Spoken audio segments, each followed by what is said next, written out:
कार्तिक आर्यन फिलहाल काफी सुर्खियों में है। वजह है उनका अलेज्ड लिंकअप। तो वहीं पर कार्तिक का अलेज्ड लिंकअप इसलिए हुआ क्योंकि कार्तिक और उसी लड़की ने गोवा की कुछ इंस्टाग्राम स्टोरीज पोस्ट की और नेटिजन्स ने ये पॉइंट आउट किया कि भाई ये तो सेम लोकेशन है।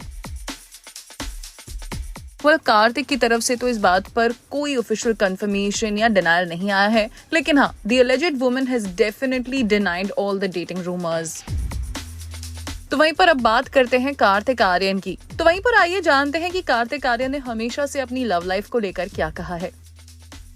कार्तिक आर्यन हाल ही में नजर आए फिल्म तू मेरी मैं तेरा तू मेरी में। कार्तिक आर्यन से एक बार जब पूछा गया था उनकी लव लाइफ के बारे में और क्या luck factor never played in his favour, तो इस पर कार्तिक ने कहा था, maybe because I will find down the future and maybe till date I have not been so lucky. एक बार Karthik also opened up about the attention he was getting to his notorious dating life. He agreed that at one point in his life, his personal life had become much talked about. It has been the same, and he's not even dating anyone privately. He's just scared and roaming around. He also added that the ballgame of dating was different for him.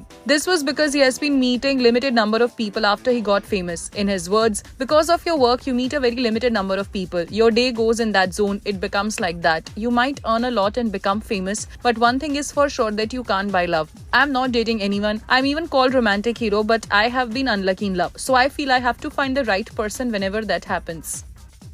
आपको बता दें, कार्तिक आर्यन के कई सारे link-ups हुए हैं with सारा अली खान, अनन्या पांडे, और कार्तिक आर्यन ने हमेशा से इन्हें डिनाई भी किया है। एक बार कार्तिक से ये भी पूछा गया था कि would you go for arranged marriage और अ लव मैरिज, और उनकी मम्मी माला आंटी के पास तो बहुत सारे रिश्ते आते होंगे। इसके जवाब में कार्तिक ने कहा था, a marriage arranged by love, रिश्ते तो आते हैं। Another fan asked when are you getting married, और इसके जवाब में कार्तिक ने कहा था, घोड़ी वेन्यू मेन्यू सब रेडी है, पर दुल्हन तो मिल जाए। एक बार अपने आइडियल लाइफ पार्टनर के बारे में कार्तिक ने कहा था, it will just happen on its own. वो जो लिस्ट होती है ना कि फ्रीक्वेंसी मैच हो जाए, वो फनी हो, ये सब अपने आप ही आ जाता है। कई बार वो लिस्ट चेंज ही हो जाती है, कुछ ऐसा होता ही नहीं है। फिर कार्तिक ने ये भी कहा था कि वो चाहेंगे कि उनकी लाइफ पार्टनर ह्यूमरस हो, and I should understand her and she should understand me, यानी कि दोनों में अंडरस्टैंडिंग भी बहुत हो, and she should respect me. These are all tick marks that you want in life. She should be passionate about her work just like I M.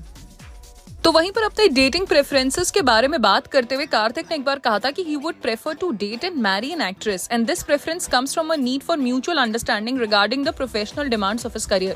Kartik ने एक बार कहा था, I would date an actress because she would understand my work. I've had breakups before and often it was because of me being an actor. People from outside the industry don't understand the pressures, so I feel that an actress would understand me.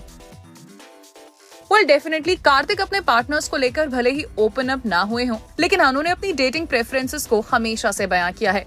आपकी इस बारे में क्या राय है, comment करके जरूर बताइएगा।